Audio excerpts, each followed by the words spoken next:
Conheça um pouco mais da doutrina espírita participando do Clube Amigos da Boa Nova. Para ter mais informações, ligue 0800 12 18 38. No programa de hoje, estamos com a doutora Maria Júlia Prieto Pérez falando sobre terapia regressiva a vivências passadas. Bom, doutora Maria Júlia, no bloco anterior nós estávamos falando da necessidade de ter um fato específico, né, para fazer a terapia. Então isso quer dizer que aqueles que pensam em fazer por curiosidade já podem esquecer o fato, certo?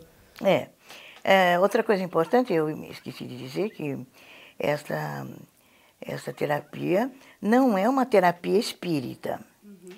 Vocês estão aqui em um programa espírita, muito bem selecionado, etc. Mas a terapia não é uma terapia espírita. É uma terapia reencarnacionista, e a reencarnação é uma filosofia, ciência, etc., aceita por uma grande parte da população do mundo. Não é só o espiritismo que aceita a terapia regressiva. Eu, pessoalmente, Maria Júlia, sou espírita. Então as pessoas confundem muito e pensam que esta é uma terapia espírita, quando não é o caso. Porque muitas pessoas não espíritas procuram esse tipo de terapia, certo? E quando uma pessoa católica, né, bem enraizada nos seus conhecimentos, se vê indo para uma vida passada, qual a surpresa deles? Qual o sentimento deles? É exatamente o que você acaba de dizer. É uma surpresa. Uhum. E, às vezes, ela também acha que é fantástico, que ela está inventando que não é possível. Como é que ela está se vendo como homem quando ela é uma mulher, ou como ela está se vendo como o João Batista quando ela é a Maria José, e assim por diante. Mas, diante da evidência dos fatos pelos quais ela passa, ela sente, não sou eu que estou dizendo para ela, sinta isso, sinta aquilo. É ela que traz de dentro dela os sentimentos, as expressões, os pensamentos que ela experimenta. Certo.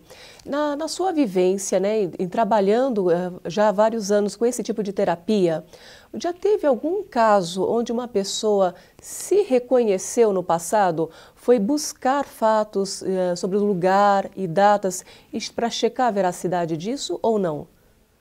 Teve vários casos, porque a pessoa tem curiosidade. Se ela vivencia, por exemplo, uma vida numa cidade do interior da Itália, e ela geralmente tem uma grande afinidade pela Itália na vida atual. E ela sabe que existe essa cidade na Itália. Ela nunca foi para a Europa, mas depois dessa regressão, ela ficou curiosa de ver que cidade é essa, o que tem e tal. E muitas vezes ela vai para aquele lugar e tem uma grande surpresa ao identificar todas as coisas que ela supostamente nunca tinha visto, mas que tinha visto em supostas outras vidas.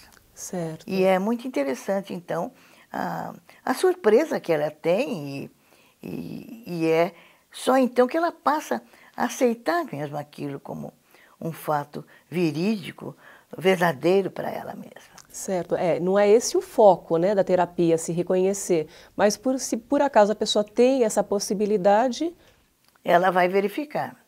O princípio da terapia, o fundamento da terapia como diz o próprio nome, é a terapia, é o tratamento. Agora, se ela pode observar outras coisas que corroboram a existência de supostas outras vidas, ela, se quiser, vai verificar. Certo. Bom, como a senhora falou né, no bloco anterior, a gente precisa ter um motivo, né, para se submeter a uma terapia regressiva. Por exemplo, vamos supor que eu tenha medo de lugares fechados e eu vejo em uma terapia regressiva que fiquei trancada. Só o fato de se ver trancado não melhora o fato em si. O que é necessário, então, para ir um pouquinho mais além e, de fato, melhorar? Então, ela vai se ver, provavelmente, num lugar fechado. Vai se ver na situação que deu origem àquela sensação de medo de lugares fechados.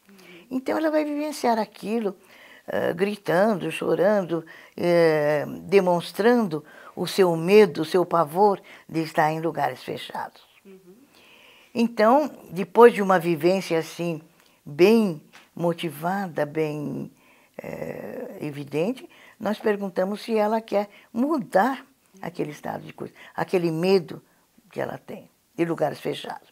E ela geralmente quer, porque ela está lá para isso. E geralmente acontece assim, por exemplo, uma pessoa que viveu com medo de lugares fechados a vida inteira. E isso nunca lhe causou maiores transtornos. Mas agora ela arrumou um emprego que tem que ficar numa sala tal, fechada ela sozinha. E o emprego é importante para ela, por uma série de situações. Então, é que aparecem esses casos de que ela quer se ver livre do medo, que até então nunca teve vontade de se libertar, porque ela achava que não lhe fazia mal. Então, eu vou fazer uma programação para que ela se liberte desse medo. E, em primeiro lugar, ela vai estabelecer uma frase que é uma programação de vida, para dali por diante não ter mais medo.